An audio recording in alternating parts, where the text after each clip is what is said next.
Mic check 1, 2. This is Piensa from Nomadic Massive. We want to thank you all for tuning in to our very special podcast, Autres Langues. We hope you've been enjoying the content and keep the feedback coming. Lean back and enjoy the conversation as this is episode 5. Once again, I'm here with my co-hosts Butta Beats, aka Mantecoso, and Ali Sepu, aka Ali Veda. You know what? You are now part of the Universal Superfam. Let's go! Pardon me, sir, did you say something? Ladies and gentlemen. What the hell are you talking about?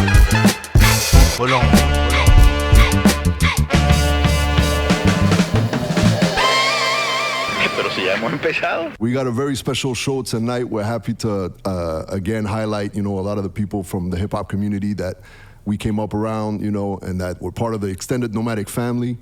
And tonight we're going to look a little bit about the Latin influence in hip hop in Montreal, basically individuals of Latin American descent that have been present in the scene and contributed in major ways. So, to my left again, we got beatmaker extraordinaire, MC extraordinaire in 3 languages.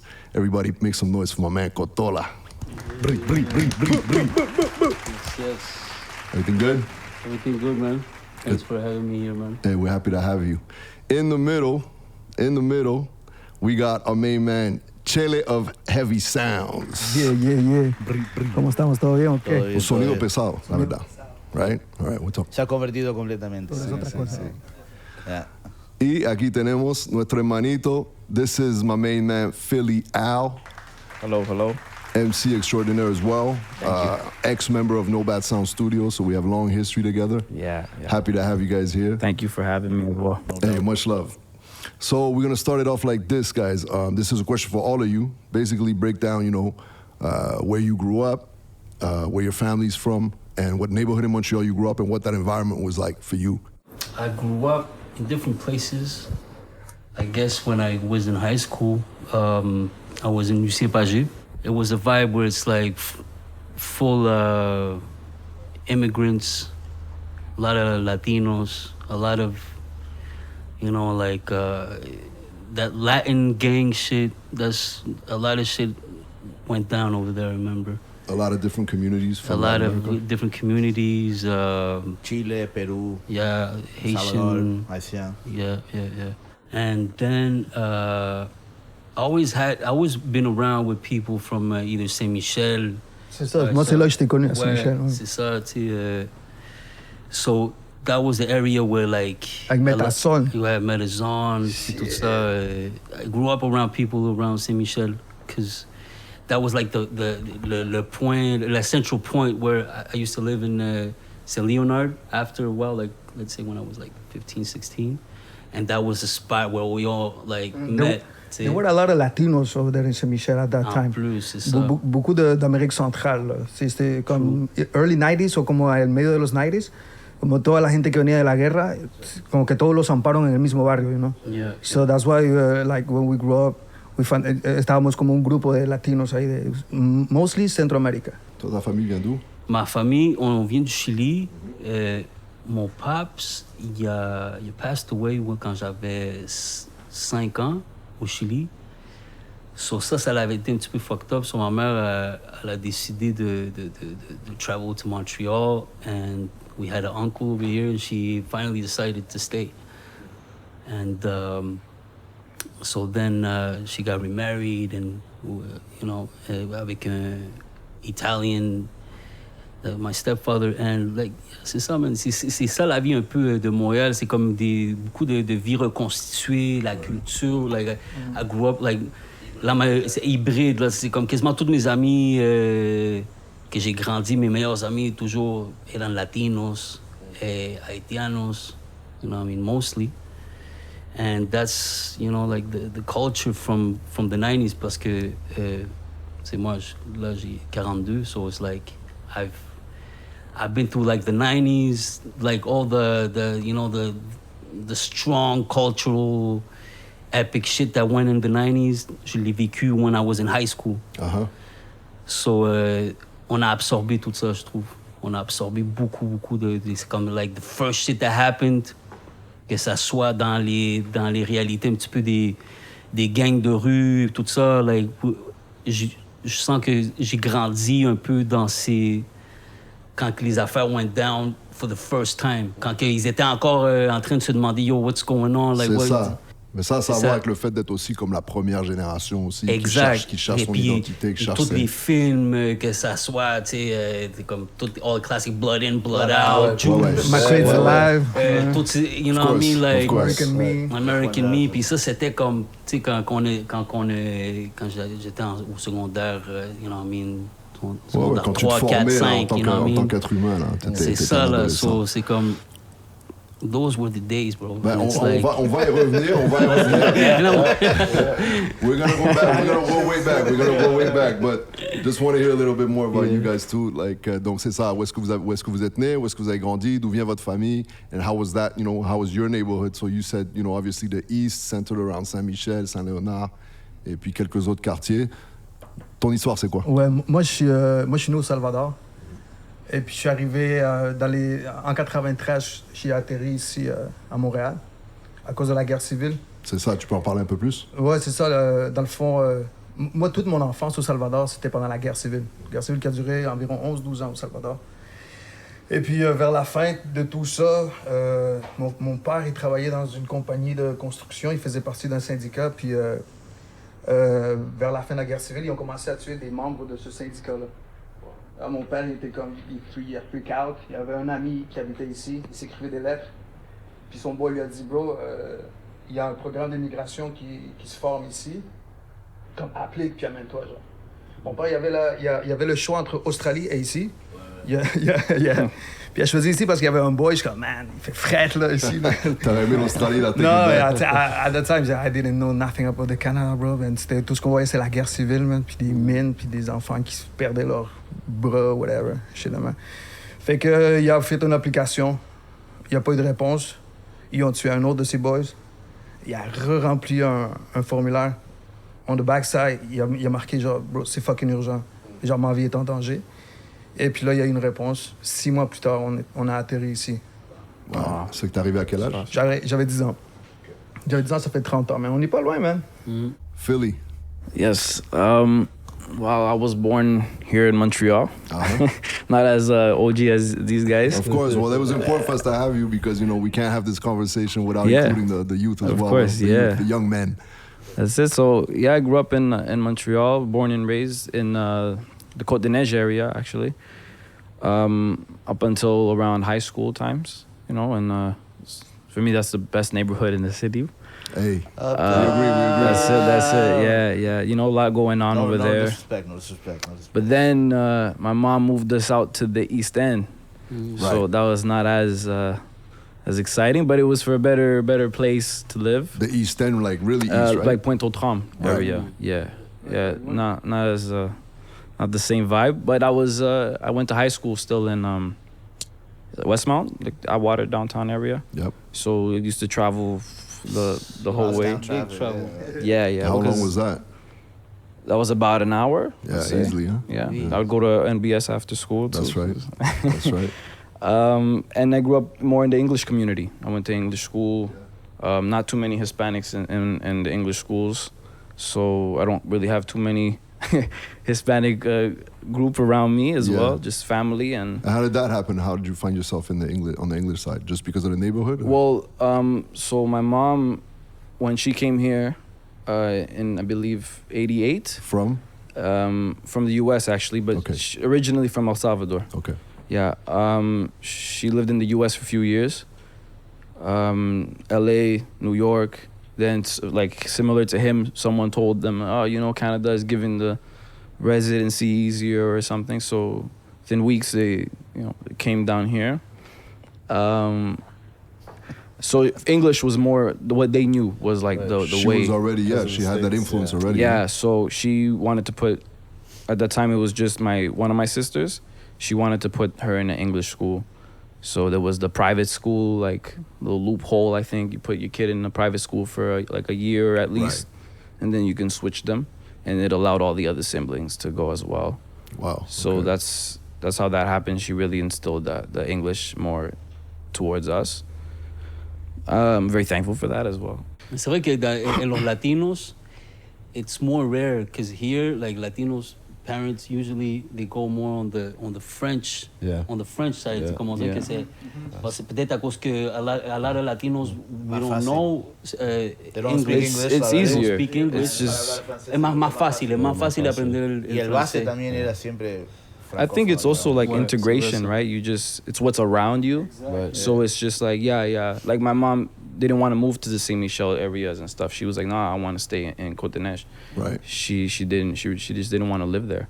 So, you know, that was like the extra hustle to like stay in the areas. Yeah, so no, I didn't have that much of the Hispanic aside from at home, very much Hispanic at home, but in the school and stuff. I almost, my Spanish wasn't even that good. I had to relearn it once I got back into like the barber shop and stuff like that as well with my guys there. This takes us into the next realm of questioning, which is about the Latino identity. Navigating the Latino identity. Of course, you come with something. There's the perception that is put on you. There's the media. So I want to ask you guys also, individually, how do you find this developing an identity or coming to terms with your Latino identity within a Quebec context? You know. For me, it was always very different of what I saw culturally, like let's say in the States. Mm-hmm. And even when I used to go back to Chile or like when I go to South America, whatever, Right. it's so different. El Latino in Montreal is like, bro, he's an alien compared to a lot of places. Yeah. And when I go to Chile, like, canadiense, but we have a different, like, we have that extra different thing because we have that French. Right. So on a ce petit côté-là, where it's like, c'est One comme, foot in, one foot out. Yeah. c'est ça, là, tu sais, we have Another to know. here, another there. We gotta, like, c'est pas juste le français. Usually it's three languages. So growing up, it was fucked up. Like sometimes I would forget words in French or in English, and I'm like. And did you find that the way people saw Latinos matched what your feeling was about being Latino here in Quebec? Like I always compared it to, let's say, what was culturally dominant going on, like, media, dans la culture, and I find that it was very different. Right. But I guess teniendo hartos amigos Latinos and like having that almost that same culture with people that I grew up with made us like, stay down to earth with what we're brought up with, And did it extend beyond Chilenos in your Yeah, for sure, community? exactly. Because of that, exactly. Like a lot of my close friends were, Colombianos, Salvadoreños, Guatemaltecos. Right. You know what I'm saying? So it's like we learned a lot from that. Sí, es como difícil el proceso, ¿no? Pero cuando llegas del otro lado, estás como, soy orgulloso de ser latino. Y también soy quebeco, man. Y también soy canadiense. Y aunque llegas a El Salvador de vuelta y te digan, bro, ahí viene el extranjero, el gringo. El yankee, el gringo, el Bro, canadiense. when I go to El Salvador, man, all my cousins, they came like early to my place where I stay. And they're like, okay, we're gonna go play football. Because they want to test me, right? See if you still got Bro, it. man, every time je me fais pogner porque llego y corro, loco. Corro para demostrarles que soy cabrón. Defensa, ataque, loco. Voy por todos lados. El árbitro, el arquero, hiciste todo. 6 man in one. But the next day, they always come back the next day. Okay, we're going to play again. I'm like, no, forget it. Ya no aguanto las piernas. Bro. Nice. For you, so you had a different experience because you weren't necessarily around those Latin communities. Yeah. Did you find that at one point, first of all, who were the communities you were around?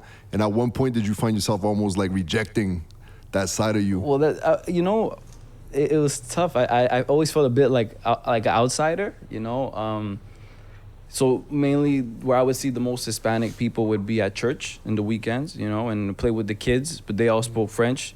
So I would answer back in Spanish. And then, my mind didn't relate the same way and sometimes. So I always kind of felt a bit like outsider, not necessarily in line with a lot of the people I would meet throughout my life. And then for me, Spanish was like at home. Like it was just, my sisters arrived later on. they only spoke Spanish. So that's what I was speaking the most Spanish. And I grew up in my school was a lot of full of like the Indian, Sri Lankans, Pakistanis, Yes, the English you know, side, Your partner in rhyme Caribbean. is Sri Lankan. Yeah, exactly. My best friend Shout out. is John Freeman is Sri Lankan, and that's more the community that I like grew up with in my schools. And then I because of that, I guess I gravitated a lot to more like whatever's happening in English. That's what I would like. That's what I want. So it wasn't so much a rejection or not a pushing away of a culture. More so, it's just I didn't relate. I just everything I like is happening in English. The English neighborhoods look nicer. I like what's happening in the English neighborhoods. You're saying this in the past. Has it changed now? You were saying in the barbershop, but you didn't come Well, closer now to I it? work like every day is in Spanish. I have a barbershop, and my partners are all Hispanic guys that born back home come here. So yeah, I had to. Now I work in Spanish all the time. Has it changed much? Of course, you meet people. I meet people all the time now. As an adult, I come across guys. So yeah, there's a difference, and also I'm like, my Spanish is good. I know more things, so yeah, no, I think I'm making it something that's part of me. There's no doubt about it. My mom's getting older. I'm getting older. I'm like, I gotta grab this carry the and carry. torch. Yeah, exactly. I gotta carry this Interesting. on. I worry about that. I don't have kids yet, but the day I'm like, damn, I want them to speak Spanish too. So yeah, no, it's important as well. But I think it's interesting too. The whole thing is something that comes back in Montreal. Growing up with that mix, everybody in this room. It's like after a while, as you grow older, you embrace everything. Everything is a part of you. Yeah, for sure. People can't just say you're Chilean. That would be a mistake. There's so many influences based on the people you grew up with, and even the influences in music. Music. I find in Montreal our Spanish is not the same. We have it all blended from all the people we meet. Exactly. Yeah. I don't speak like a real Salvador. Yeah, exactly. Same Only thing, after the yeah. first day of the back home. Exactly. Yeah. Sometimes I'm like I not envy, but I would like sometimes I'm like, damn, I wish I had that. Wish This I had is something I saw. I wanted to say, like, because you didn't grow up. And for me, like, I grew up in Ottawa. Like, my Canadian reality was Ottawa, and I didn't have a lot of Latino references, so I actually like went out of my way to look for it. But then I also saw relationships with like Southeast Asians, like Cambodians and Vietnamese that were down with like they had cousins in LA, so they kind of dressed like cholos, like this.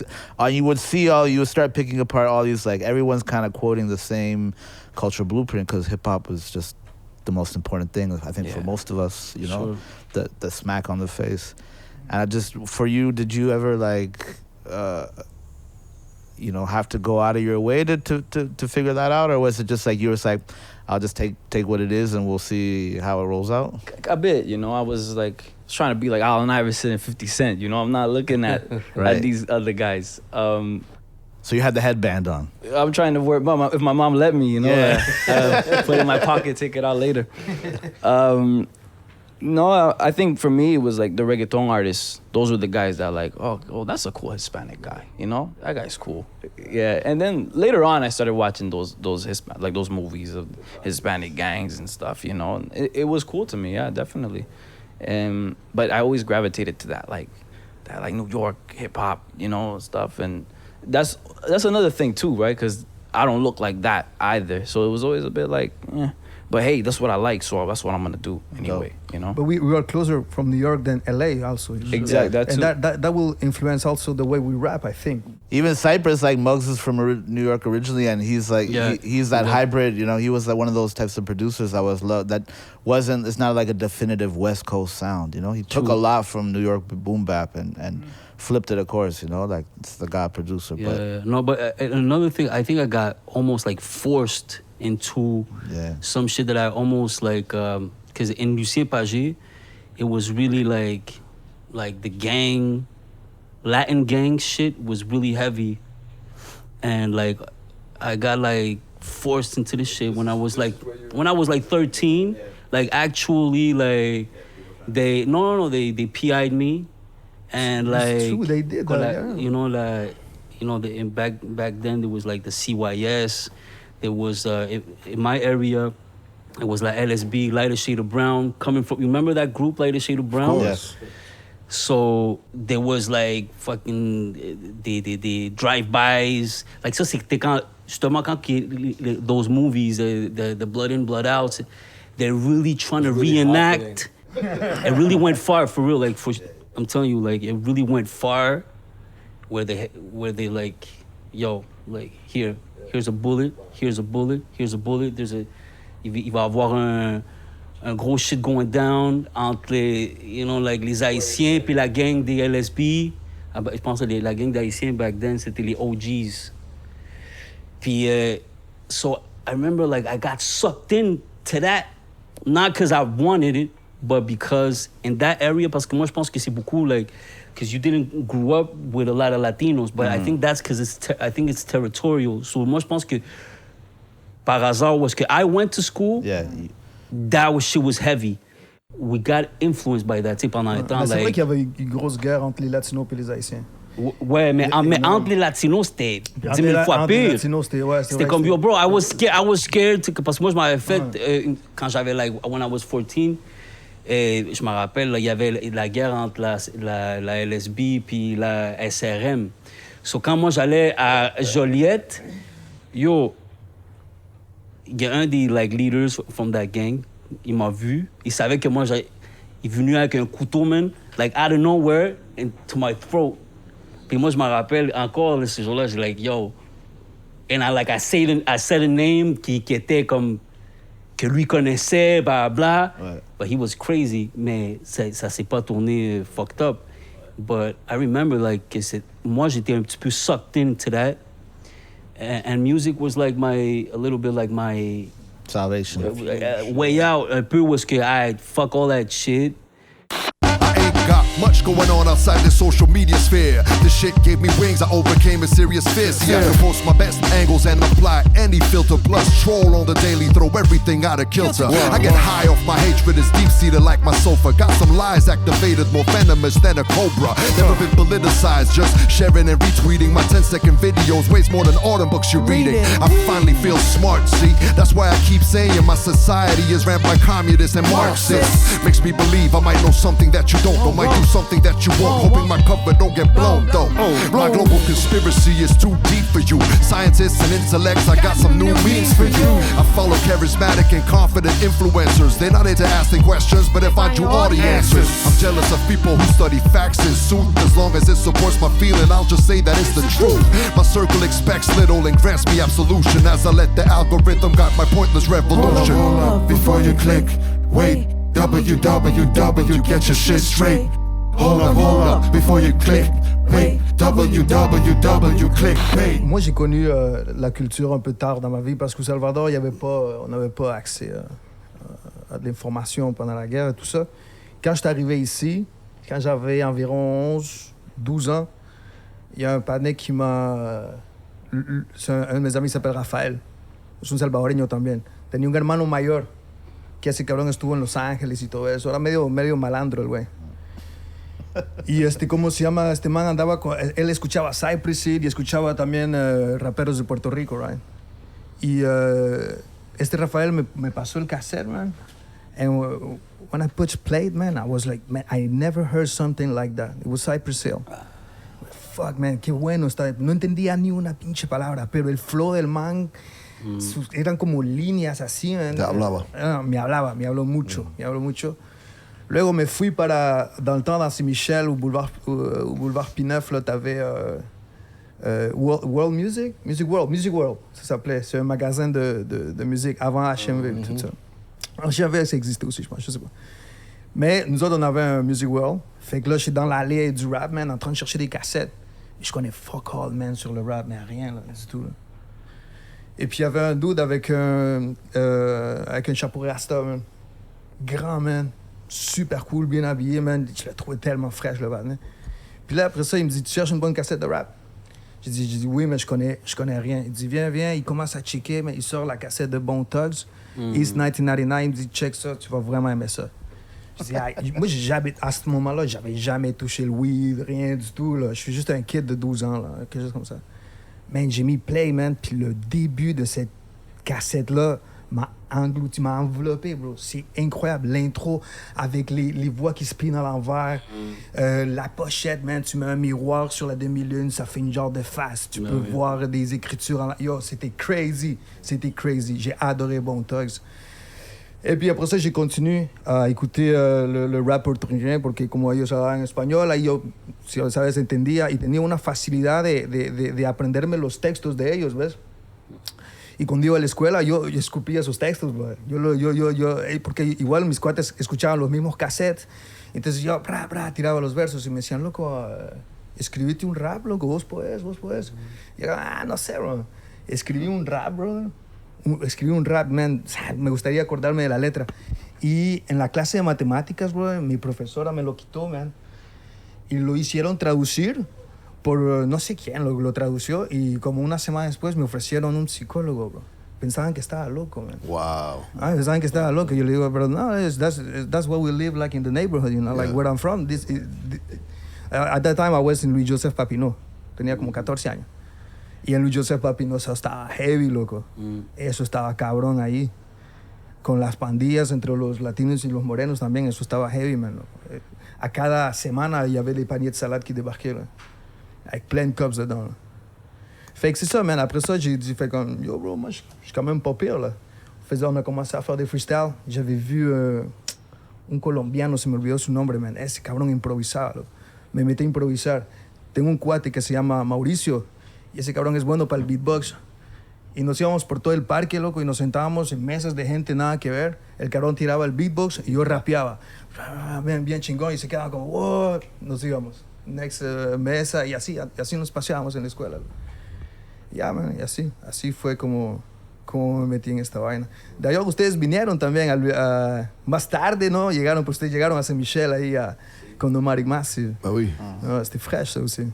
Hey, it was a rap competition. Ouais, it was a rap competition, yeah. Right? I don't remember the name of the community center at Saint-Michel. And Saint-Damase, je pense que c'était. Ouais. And Monkey invited us to be shout out Monkey. Shout out to Monkey. Monkey invited us to be part of the judging committee. Yeah. And I remember very well because you were the only one rapping in Spanish with your sister, I think. Yeah, with my sister. Right? That's another crazy MC, Hey, Baby K. Yeah, shout outs Baby K. And you were there, the only dudes rapping in Spanish. Y otra cuestión, esa onda del dropping, that's what unified black and Latinos at the time. It wasn't the cops, you know, because there was a war between the Latinos and the blacks. We'll right? talk more about that, the drop-in center.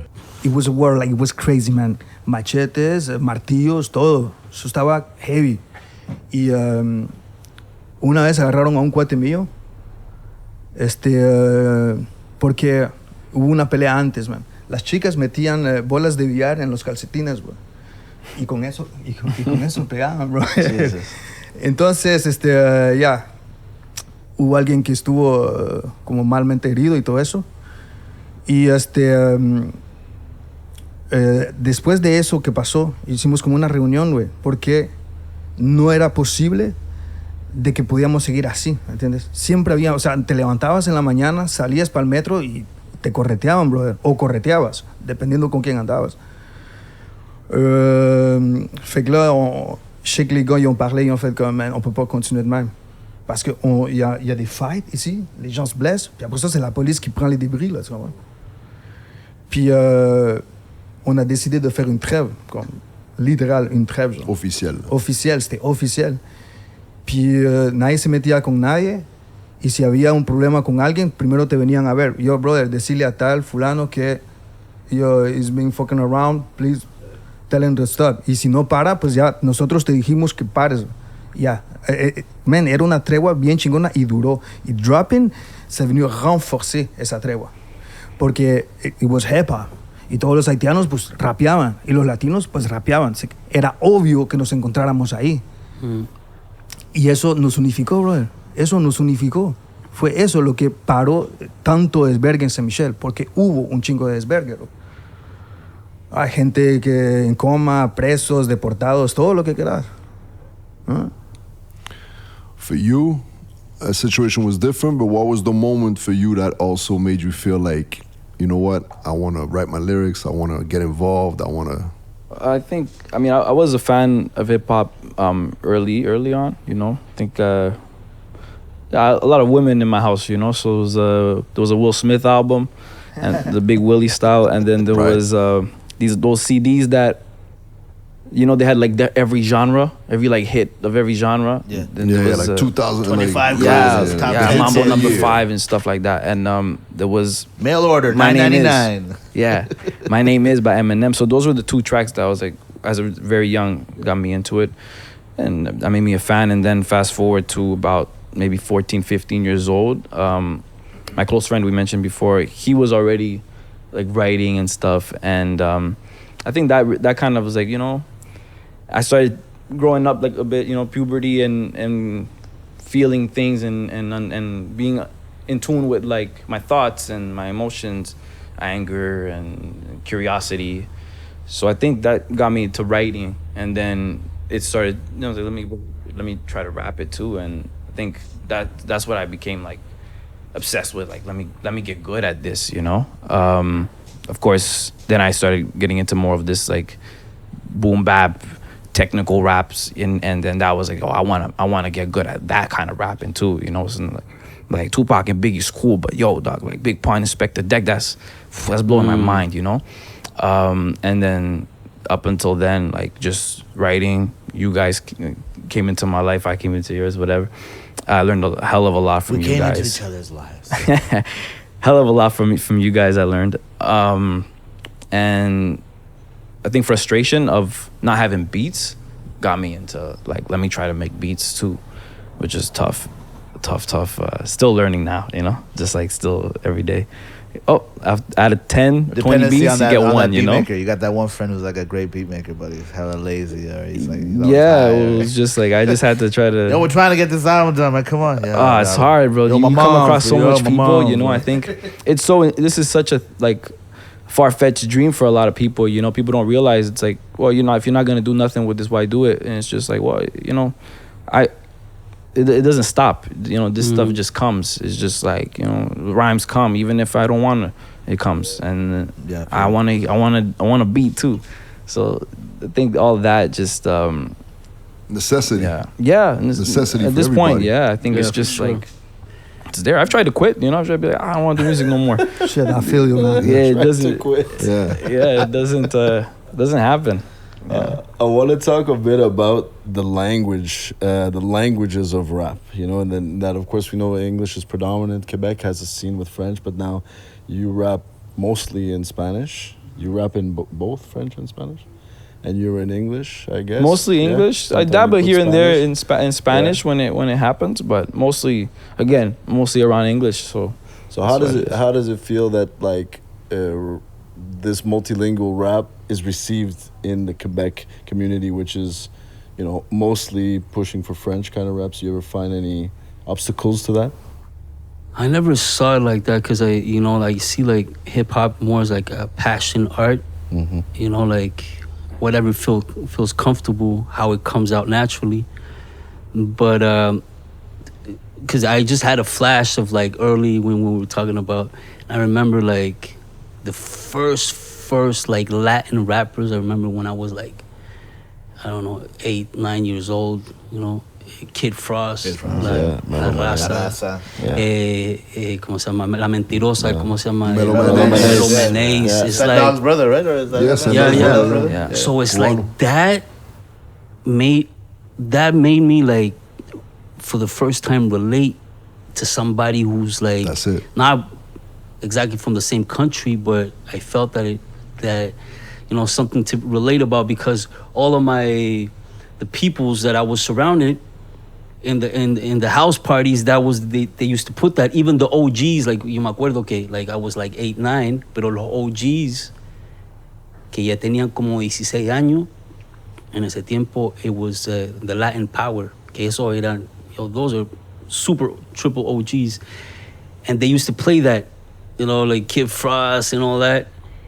And I think that's where I first started, you know, feeling that, that's what I want to do. So the French thing, I feel like it came later. Like, so that's why I started rapping in English and in Spanish, because I wanted to, like, because I related to like Gravitated toward the gravitated to community, what I liked. Like there was you no know, like French and Latin they was used reference. to and they used to be Spanglish shit. Right. So that's what I used to do, and I remember from, and I still have it, from 13 to 17 years old, I rewrote the whole dictionary in English in rhymes. I still have it, like the whole dictionary, and I did it.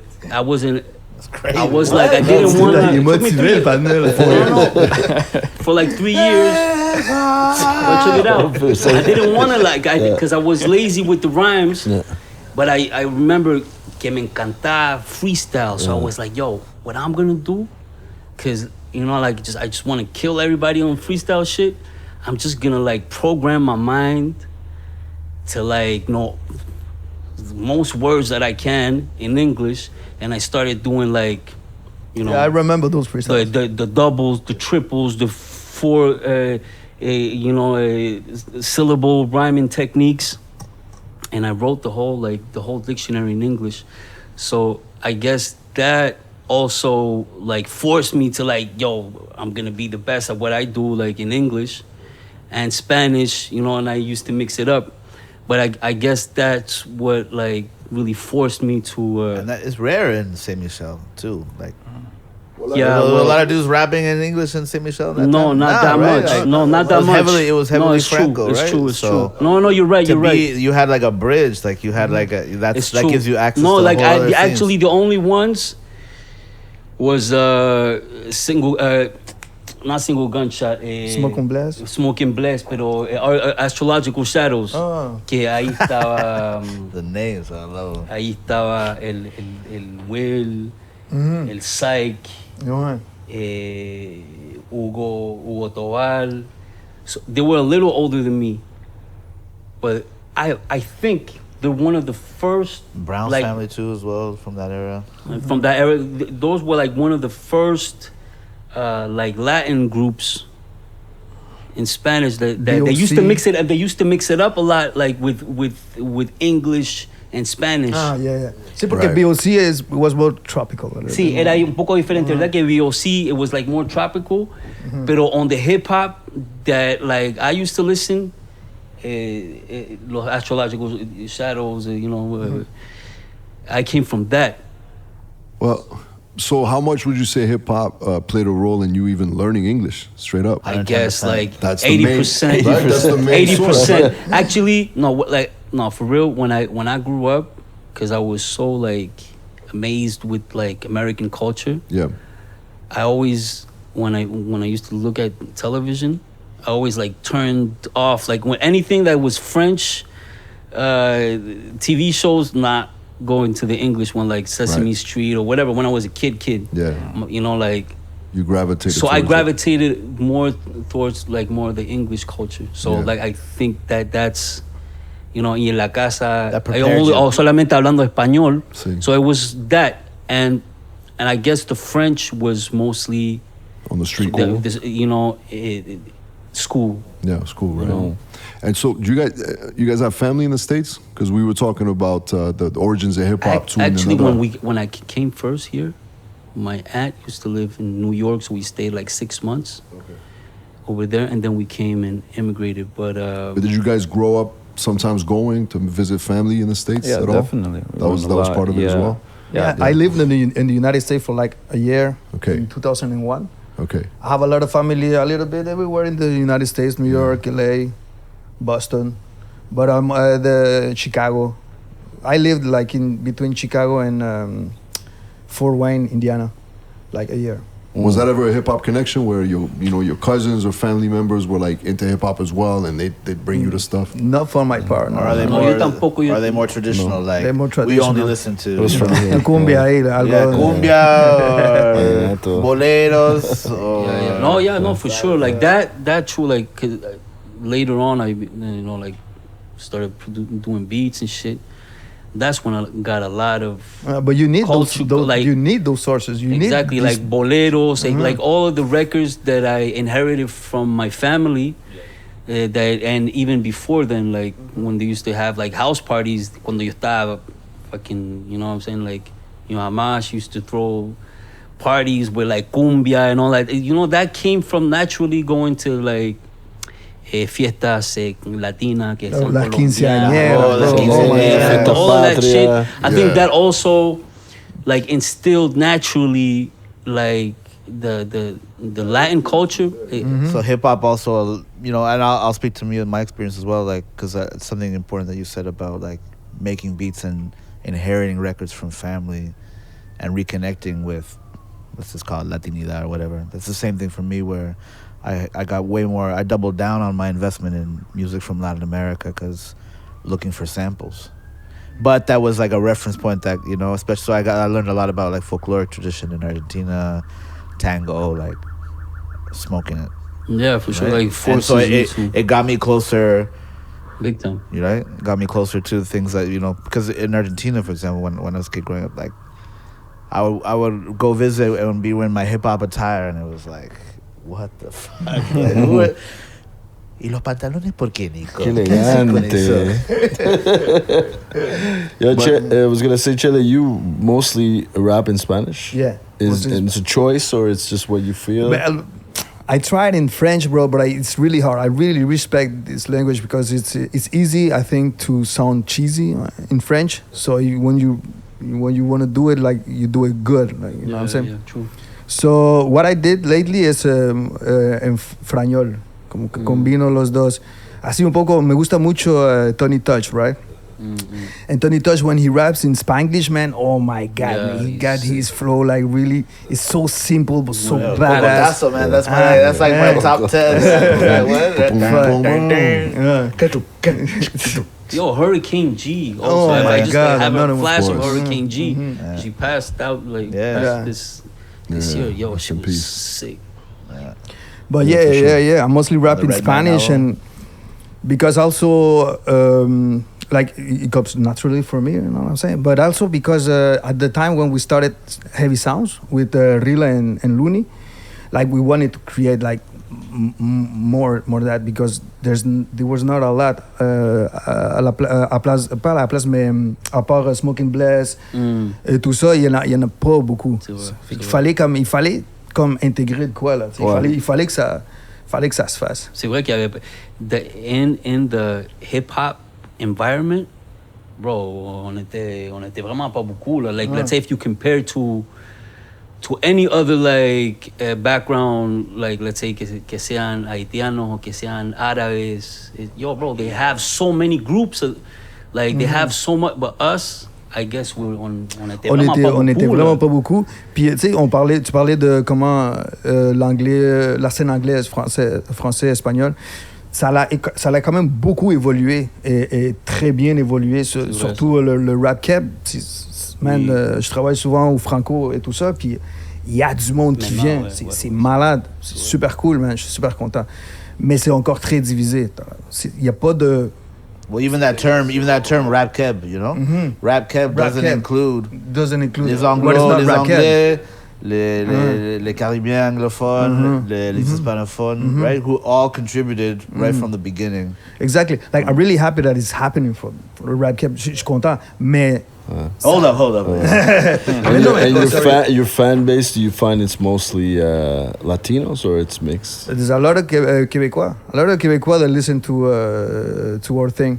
A lot of Québécois that they, you know, they speak Spanish too. You know, there's mucho Québécois que habla español. Y esa es la cuestión también que creo que, por ejemplo, with the French scene, like, it's so important. The message is really, really important. What are you saying in your track? I need to understand. Oh man, fucking nice. You know what I'm saying? En cambio en espagnol ou en inglés, tu sais, t'as un flow quand même chill, ça passe. Tu comprends? Ouais. Je trouve que c'est moins chargé. Mais je trouve aussi comme il y a des certains artistes latinos qui se sont vraiment intégrés dans la culture québécoise. Exemple, Paranoise. Paranoise, no doubt. Et, you know, like, des gars comme ça, Bougad, big time. It's like, c'est comme, ils ont fait, comme let's say Noise, il a fait tellement de features avec des artistes québécois the Saint-Clin, you know what I'm saying? Like from everywhere. Clank. Love that area. He's done so many features with like rap cap artists, we would call it. Yeah. Puis ça, je pense que ça l'a ouvert un peu And he really navigates in the three, huh? Ben in the oui. three worlds. I wanted to touch on that because it's very special to be rhyming in 3 languages, Oh yeah. right? And it's a very Montreal thing because ultimately, Yeah. you know, like, you know, a lot of youth we work with was speaking 3 languages straight up, you know, whether it's because you have 3 cultures in your family or just because you got the 2 national language plus your parents, that's 3 right there. So, like, I know you, tu sais, moi je t'ai entendu rimer en français, in English, in Spanish, right? You had those 3 things, and also you mentioned, you know, the influence of the Latin influence in your upbringing musically, which translated into your beat making, which ultimately makes you like Cotola. Like when you hear a Cotola beat, you know that's him.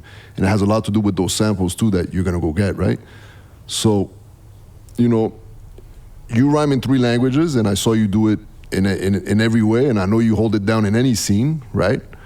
But at one point you made a conscious choice, correct me if I'm wrong, a conscious choice to do a record in Spanish, you and Paranoids with Agua Negra, and you went back also to the roots. So you went back to Chile, also presented the work there, made connections with there, made featurings, you know, because at the same time as you guys growing up here and hip hop is growing back, you know, back home as well, right?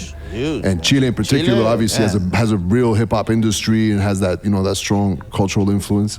How much, you know, when did you guys make that choice? You know what? Was it also a sense of like, you don't see it really happening in English, you don't see it really happening in French, and suddenly you see this opening in Spanish? I feel that when that happened, because before we did Agua Negra album, I was like, you know, hybrid, doing like French, English. I was like a little bit all over the place. Yeah.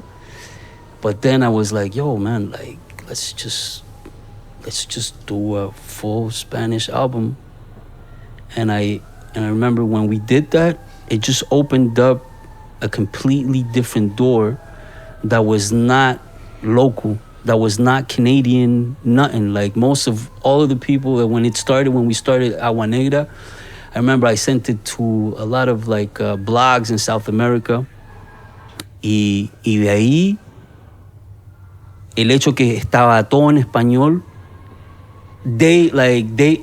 that's when it opened the door, because I remember when I used to mix it up, you know, it was harder, you know, to open that door like in South America, let's say. But because the fact that estaba todo en español, it was like all concept y, bueno, yo creo que we had like this ease with the language and the accent. It didn't sound like a French dude trying to speak Spanish, or like it had like, I feel like authenticity. Ça nous a forcé aussi à aller checker, you know, like that's when I went all out with like the bolero samples, because before I used to do like probably 1 or 2, and then I would do like probably like more of a jazz type of. But I with that project, I went all out, like, okay, like I'm diving into I'm only sourcing this. Yeah, I'm sourcing this sound. I want to have like a, you know, like a signature sound where like, and I'm diving into my culture all the way in. Yo creo que because I used to do like a little bit like a fusion type thing, like with the live band and stuff, like con Metazon ante. Yeah. You know, it was like he was it was half like a Creole, you know, English. So I was still like I didn't get it yet that I could do that, you know. So and eventually it did bring you back and give you a spot at the Jazz Fest too. Yeah, in Montreal, right? Well, it's weird because it might fit like the diversity quota, and on the one hand, and then on the other hand, I think something that you talked about, like you realizing that there's another option for you. I think that's a reality for a lot of Montreal artists that come up that aren't in the preferred language and connected to the preferred feeling, right? Because, you know, like you talk about Rap Cab, it's like it took a long time to develop, but there's a whole marketing strategy behind that. It involves a lot of people that are actually not from Montreal, right? Like it involves Quebec City and the interior of Quebec, because that's the Quebec business model is based around that. You know, music. When you tour, when you blow up in Quebec, you tour. What did you call it? Saint Calang Calang. You know, like you go to places and you're like, and we did that with Nomadic. We really saw parts of Quebec that otherwise we wouldn't have. But sometimes that had to do with the diversity that we were promoting, but also. You know, the idea that sometimes we, you know, because there seems to be like a glass ceiling a lot in the industry here. Yeah. Because of the language divisions, because of the politics. But the ceiling we hit it's lower than. It's much lower, yeah. Like English and Spanish are on the lower fronts, but when you go out, you know what I mean? Like you go out and you see that there's more opportunity. When you do come back, when you do have success outside and you start making moves, Montreal has the habit of being like, okay, now we'll put you on. Now, you know? exactly, now we'll celebrate you, you know? Yeah. Because we got there is still a lot of cultural and linguistic divisions here, you know? Ouais, puis ici, j'ai remarqué que aussi, like let's say that project that we did, it was full hip-hop. Yeah. But they'll always They put us in like world music. music, of course. Right? Just because it's Spanish, Yeah. Makes it world. it makes it world. Just because it's Spanish, Yeah, but yeah. that's weird. Like We always felt that way too. Well, you bro. know, this show is called Autres Langues, and that's a category that we were put into when we were nominated for Wow, we won man. the award. They created Autres that Langues. probably for honestly they're like the other languages. You know, when they Miscellaneous. started celebrating so other they artists, bunch you up as if there was no, nuance between different things, but that's a little bit. or that language can't exist in our version of hip hop or our version of rock or whatever genre of music you're doing, you know? J'ai eu une conversation avec des gens de la disque à un moment donné, dans une soirée. Puis je me rappelle de leur avoir dit, j'avais pris un coupe de verre, là, j'étais comme un peu... Too Ouais. wavy, yeah. Puis j'ai dit, promène-toi, man, dans le quartier, man, va dans les bars où est-ce que les Latinos jouent, là, il y a des jams, où est-ce que des Colombiens, des Cubains, musiciens, ils font des jams de Latin, jazz, salsa. C'est des crazy musiciens, là, tu comprends? Pourquoi il y en a pas au moins un ou deux qui font partie de vos... du house band, là, tu comprends? Ça va ramener un Montreal vibe, là, tu comprends? Il faut que tu sortes un peu, faut que tu ailles voir un peu, pour qu'on puisse relate plus quand on allume un poste, là, ou quand, tu comprends ce que je veux dire? I want to bring it back a little bit. You talked about the drop-in in Saint-Michel and how much that did for, for you as an individual, but for the communities, bringing them together as well. And obviously for your artistic career, you're a professional musician nowadays, and that's part of the roots of it all, right? I want to bring it back to you, Fili, because you were an active participant at No Bad Sound Studio. I want to know, for you, what did that community studio how did it help you, I guess, sharpen your skills artistically, but also, bring that confidence to bring your art to more than just, your bedroom?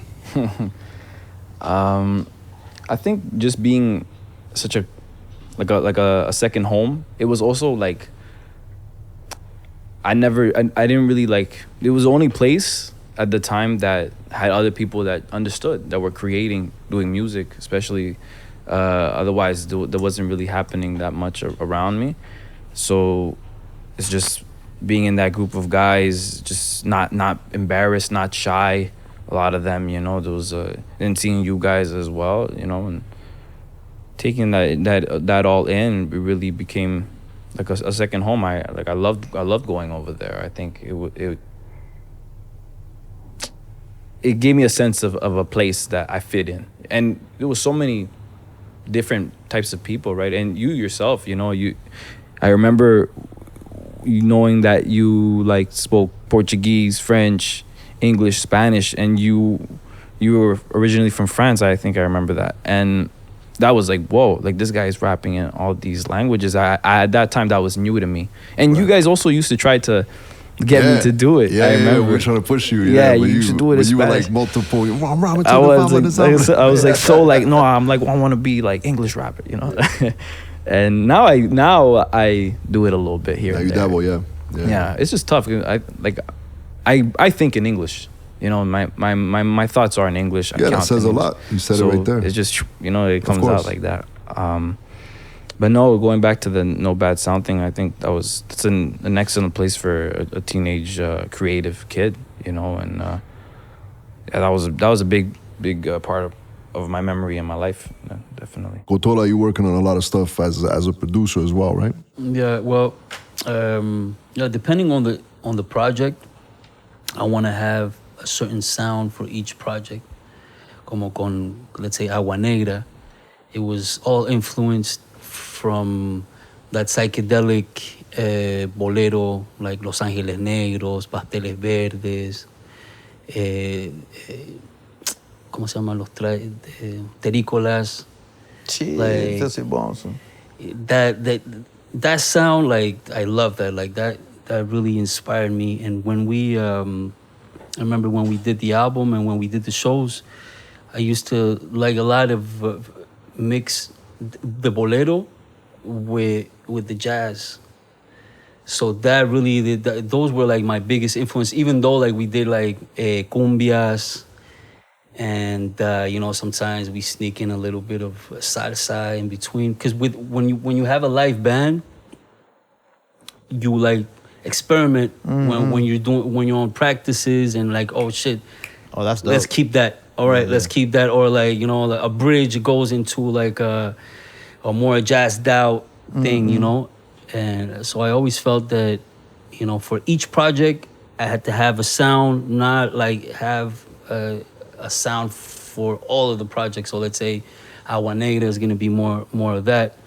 And then I remember when I started working with Obia Le Chef, I had a similar sound, but it was more on that like French a little bit. What I liked about like the French, the violins, vibes, the piano, the dark broody, melancholic. Yeah, you know what I mean. Like I am tout ça,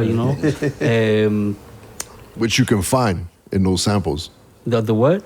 That vibe, you can find it in those samples too, right? Of course, yeah. And let's say like I worked, ça fait pas longtemps with Chung, She has a whole different vibe too, It's like more on that eclectic jazz, drumless, soul, because that fits her. Like when I listen to her, I'm like, as a producer, you gotta know like, okay, that's what's gonna fit her more, It's like fuck what I like, It's like you gotta serve the song, you gotta serve the artist so she can shine, So every project I try to do that a little bit with, but always try to maintain like my style, like with that bolero shit. I always like sneak in some bolero shit, even if it's with Chung or whoever it is, like, and it makes it different because like let's say on the last album, she did a song that's really like patois. With the drum sound, so she has like that patois vibe on it, and she just flipped on this huge bolero sample, and it's like that shit is that's a first. Like nobody does that type of shit. But that's Montreal. That's Montreal. Montreal. It doesn't get more Montreal than that. So, but I always knew that bolero mixes super nice with dance hall and reggae. I always like I don't know why I always like felt like. And I did some tests before, and like let's say with Noise, where he used to come up with like some reggae choruses and mix it up with bolero. I don't know why the notes, everything like fits super nice because it's like that 85 BPM, type of vibe, So love that BPM. Yeah, I love it. Shout out to 85 78 BPM. to 88 is like, it's my bag. Let's move on. Guys, we're gonna have to wrap it up pretty soon. We're coming to the end of the interview, but we wanted to get your vision of the future of the Latin community within the hip hop scene in Montreal. What are you seeing? Because like you said, when you started, you guys were very few, but there's a real scene now, of rappers that even some rappers that do rap in other languages that choose to make records in Spanish. And connect with scenes outside, make featurings, travel as well. So how do you see the future, each one of you, with your vision from where you're standing?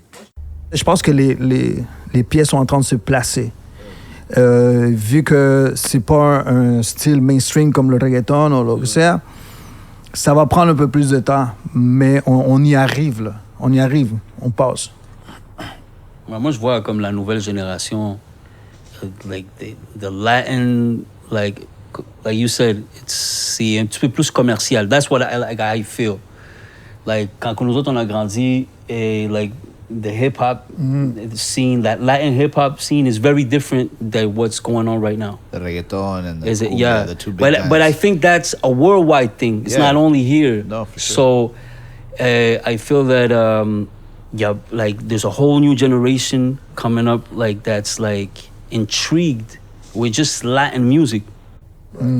So as long as we're staying authentic, like you said, con lo el frañol, whatever we gotta do to be original, I feel that's what we gotta do as a Latin culture. You know what I mean? Yeah, I think I very much agree with what they're saying about the originality, and I think we're gonna be going further on. You know, I think the more the time passes, the more openness, the more artists come along with these new ideas with a more open mind. I think I'm part of that generation that these guys are referring to, and I think a lot of my peers in that generation as well.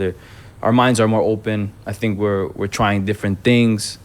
I think, you know, some of us maybe are trying too hard different things as well. But nonetheless, you come back and forth, you find yourself, you know, and I think that's the most important thing. We're all trying to find ourselves and reinvent ourselves. So I think it's a matter of time, like he said as well. Sure. I think we're going good places, and hope to be a part of that too. Hey guys, we want to thank you for being here with us. Autres Langues, Nomadic Massive is pushing 20 years. Muchas gracias a cada uno de ustedes. Gracias a ustedes Thank you por la guys. invitación. Thank you All guys. right, and we'll catch you for the 40 years. Yeah. Peace. God bless each other. Did you say something? Ladies and gentlemen. What the hell you talking about?